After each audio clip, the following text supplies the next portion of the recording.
Sian Gaza, nag-react sa pag-unfollow ni Sam Milby at Moira De La Torre.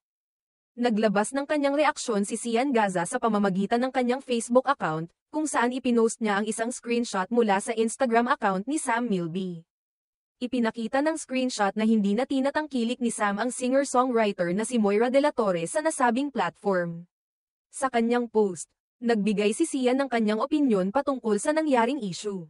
Sa kanyang caption, inilarawan ni Sian ang sitwasyon bilang isang reaksyon sa pagiging masyadong madaldal ni Sam. Ang daldal mo kasi be, ani Sian, na kilala rin sa tawag na pambansang Marites. Dagdag pa niya, ngano man gi-announce ni mo be? Bakit mo pa in-announce at sinundan ito ng isang komento na nagsasabing, mali yun. Hanggang sa oras ng pagsusulat ng artikulong ito. Ang post ni Sian ay nakatanggap na ng higit sa 33,000 reaksyon mula sa mga netizen. Ang reaksyon na ito ni Sian ay nagbigay ng mas malalim na kabataran sa mga tao hinggil sa personal na buhay ni Sam, lalo na at naging tampok ang isyong ito sa social media.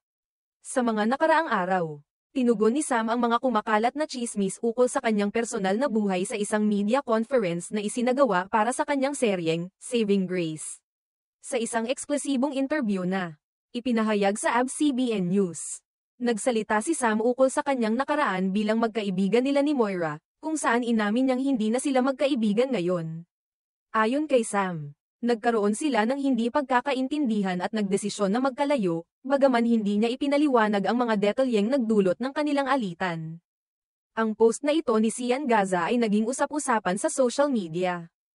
At pinagtatalunan ng mga netizens kung tama nga ba ang hakbang ni Sam na i-announce ang kanyang desisyon na hindi nasundan si Moira sa Instagram. Ang ganitong uri ng usapin ay madalas magdulot ng mga opinyon at reaksyon mula sa mga tagahanga ng mga involved, kaya't naging mainit na paksa ang post na ito ni Sian.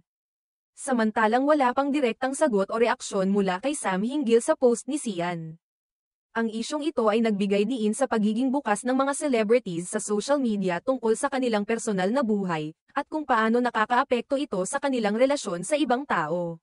Si Sian, nakilala sa pagiging isang social media personality na laging may opinyon tungkol sa mga kaganapan sa showbiz, ay tila nagbigay lamang ng kanyang saloobin kaugnay ng usapin.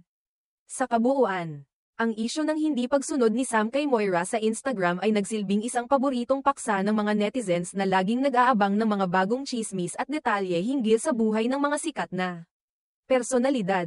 Bagamat ang ilan ay nagbigay ng kanilang suporta kay Sam, may mga ibang tagahanga rin na nagpapahayag ng kanilang opinyon patungkol sa desisyon ng aktor na i-announce ang kanyang ginawa. Sa huli, ito na naman ang isang halimbawa ng kung paano ang personal na buhay ng mga artista ay laging nagiging interes ng publiko. At kung paano ang mga simpleng hakbang sa social media ay maaaring magdulot ng malaking epekto sa imahe at relasyon ng isang celebrity sa kanilang mga fans at kasamahan sa industriya.